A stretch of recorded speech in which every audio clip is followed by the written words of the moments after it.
Fjarðarveitingar veisluþjónusta kemur með matinn til þín.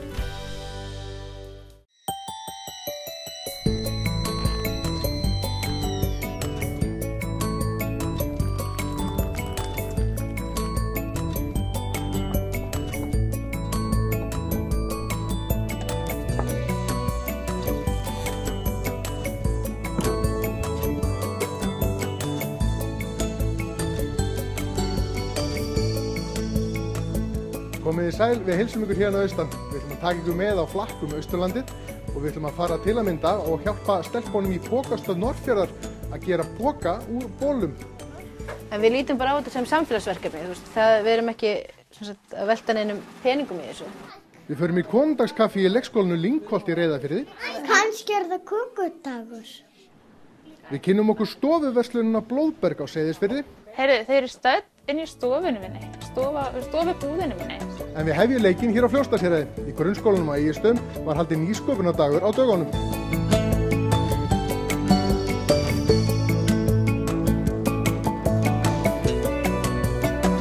Og það í dag þá hérna nýsköpunardagurinn hjá okkur og þetta sem sagt, má eiginlega segja kannski einhvern veginn 2010, þá byrjuðum við að með dálítið öflugu námskeiði hérna fyrir alla kennara í skólanum og bara alla kennara á Fljótsdalshéraði og unnum hérna dálítið öfluga grunnvinnu í sambandi við nýsköpun. Og þá var líka hugmyndir svolítið að draga þessar nýsköpunarhugmyndir sem út í samfélaginu inn í skólan til að efla staðarstolt nemenda og upplýsa og það sem við vita umhverfið og það sem fólk er að gera, hvað er með hráefni, hvaðan kemur hráefni og við leggjum svolítið upp úr því hérna í skólanum til dæmis að vinna með hráefni sem er hérna úr umhverfinu, eins og til dæmis í smíðum og vinnaði svolítið með við bara hérna af héraðinu. Annað hvert ár hefur Egilsstaðaskóli í samstarfi við aðra skóla á héraði staðið fyrir nýsköpunardegi sem haldinn hefur verið í Sláturhúsinu, en í ár var ákveðið að fara nýja leið.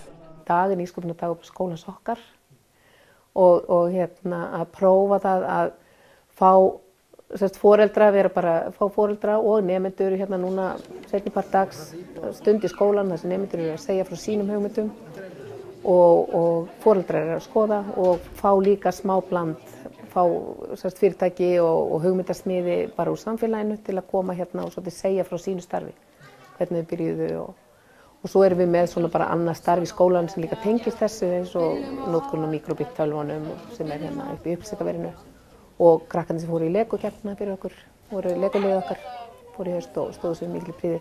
Þau eru svolítið að segja frá sinni vinnu og bara hvað vinna er í kringum það. Við erum að tengja þetta allt saman. Þannig að það er svolítið mismunandi áherslur, við ákveðum það líka svolítið í hver skipti. Yngstu krakkarnir hérna eru að vinna með spil og voru að búa til ýmiss konar útgáfur af spilum. Maður dregur spurningu og lætur næsta mannin að lesa og það en það í þá lætur einn svona tímaglösu og hann að giska á spurninguna og ef hann fær rétt þá fer hann rétt áfram. Þannig ef hann fær vitlaust fær hann tilbaka. En þannig að þegar við erum búin að gera fleiri spurningar þá verður það miklu fleiri en þegar við spilum það bara núna þá er bara ein spurning á mann.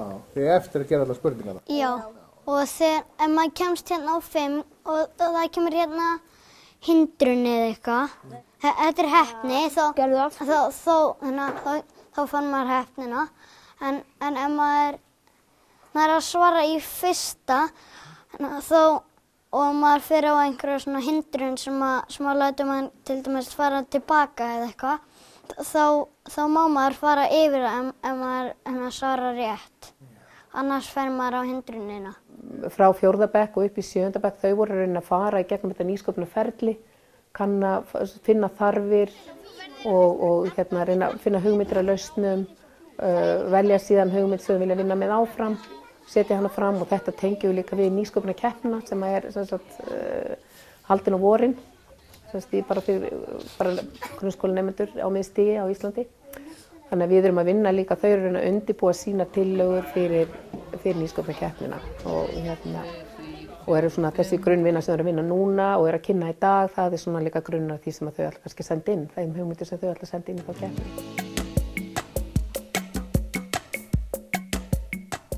Og maður setur hann semst bara í eitthvað skáp, bara í hurðina og svo bara skannar það yfir allan skápinn eða ísskápinn eða eitthvað. Og ef það er eitthvað miklaður inni þá fær maður hringingu í símann. Og svo, þú veist, já, maður getur bara sett það í bara fullt af skápum og maður getur bara keypt alls konar svona. Og hvernig datt ykkur þetta í hug? Það er bara svo óþolandi ef maður er eins og nýbúinn að kaupa ost. Kannski miklaðan heldur að sé til nógu ost, svo fer maður út í búð og kaupir allt annað nema ost. Og svo bara þegar maður kemur heim þá er ekki til neitt ostur út af hér þarf að fara í ruslið.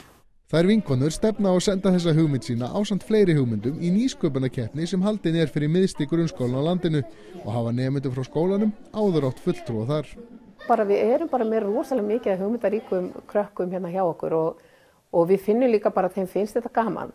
Og ég finna líka bara á kennurunum, þetta er náttúrulega höfðað mismunandi til áhugasvís kennara, sumir hafa mikinn áhuga á nýsköpun, aðrir hafa kannski fengið mikinn áhuga á nýsköpun bara í gegnum það að vera að vinna hérna, áhuginn hefur bara aukist og líka bara við að sjá bara hvað krakkarnir eru í rauninni upphentruð yfir þessu. En elstu krakkarnir þau eru voru með svona aðrar áherslur og voru að hugsa í 8. bekknum þá voru að tengja þetta við loftslagsmál, það var vinna sem var bara í gangi hjá þeim og þau ákváðu bara að tengja þetta við hana en í 9. og 10. bekk þá voru meira að tala um umhverfi, búa til umhverfi, skoða til minst bara hluti svo gatnamótin í bænum eða einhver reyti sem eru ónýttir og svona koma með hugmyndir, vinna saman að því.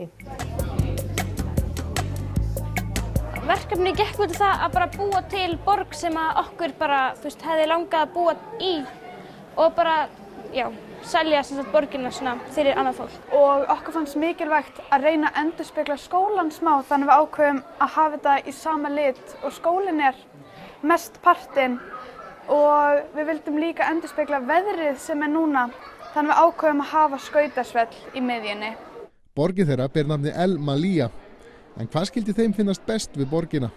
Það er strönd. En þú? Veistu, þú ert bara að spyrja mig hluti sem ég er ekki búin að kynna mér. Nei. En þú? Ég myndi segja garðurinn. Bara skautasvellið. Við reynum að hafa þetta svona ákveðna áherslu árlega, þannig að þau eru ekki að vinna kannski allt árið með nýsköpun, heldur reynum að vinna þetta svona í ákveðin tíma og það er svona svolítið mismunandi hvernig þetta tiltekst. Nú reyndum við að vinna þetta bara öll á svipuðum tíma og stefna bara þennan endapunkt núna í janúar, það er svona kannski smá svona aðeins rólegra yfir og þetta er fyrsta skipti sem við erum með hana á þessum tíma, við höfum eiginlega verið með hana á vorin annars. Þannig að við höfum svona eftir að sjá hvernig okkur fannst þetta takast til og þessi dagur. Ég er bara rosa glöð að sjá alla þessa foreldra og alla þessa krakka og horfa á alla þessar hugmyndir og það er bara ómetanlegt.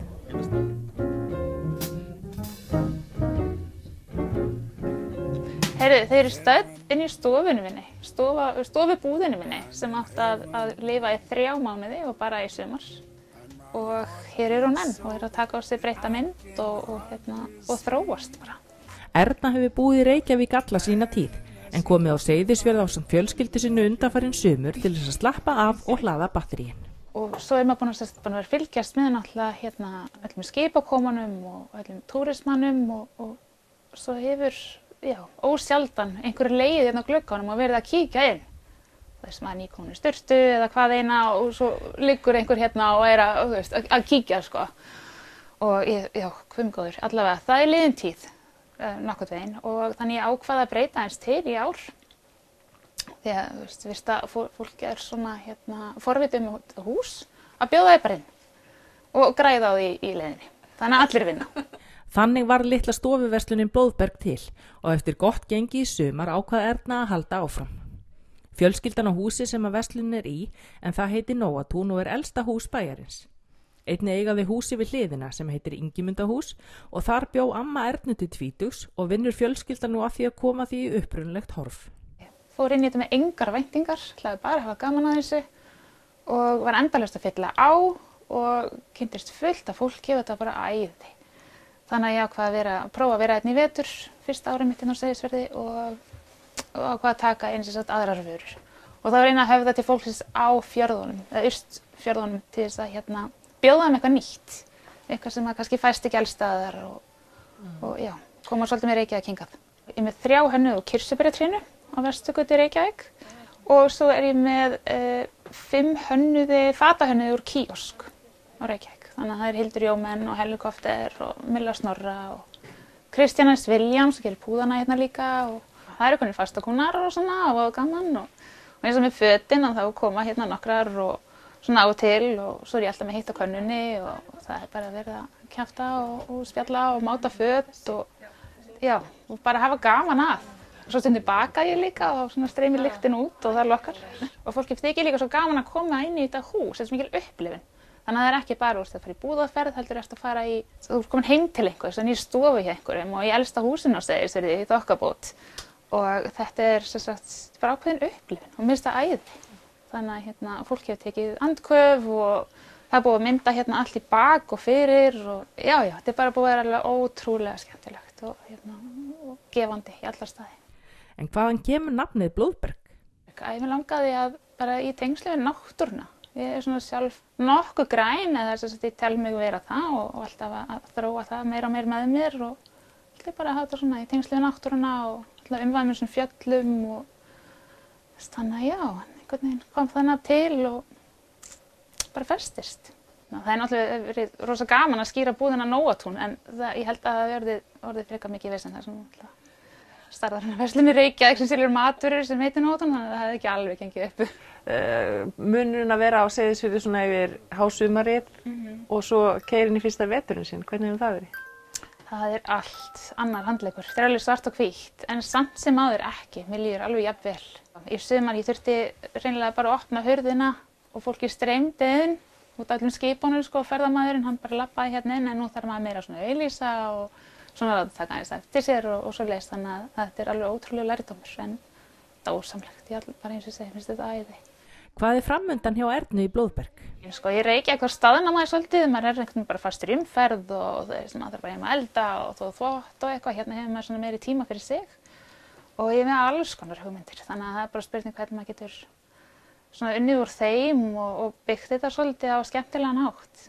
En það er kannski aðalega ein sem stendur upp úr sem við langar svolítið til þess að gera og þá er að taka á móti vinahópum, saumaklúbbum eða það er kannski eitthvað svona stelpuafmæli eða eitthvað sem að brydda upp aðeins tilveruna. Þannig að það þarf ekkert endilega að fara eitthvað langt og það er alls ekkert að kosta neitt mikið. Þannig að við langar svolítið að fá eins og segja vinahópa, saumaklúbba og svona stelpukvöld og bara bjóða upp á rauðvín og hvítvín og já, og hafa svolítið gaman að. Svo er hægt að setja saman einhverja pakka þar sem er kannski, ódýr gisting, þannig að það er enginn að fara að keyra heim.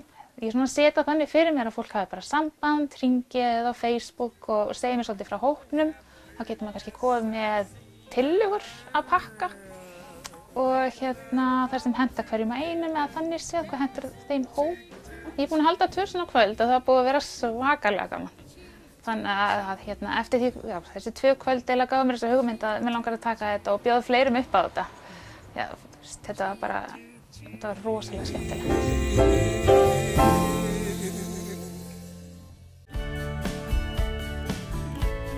Fjarðarveitingar veisluþjónusta kemur með matinn til þín.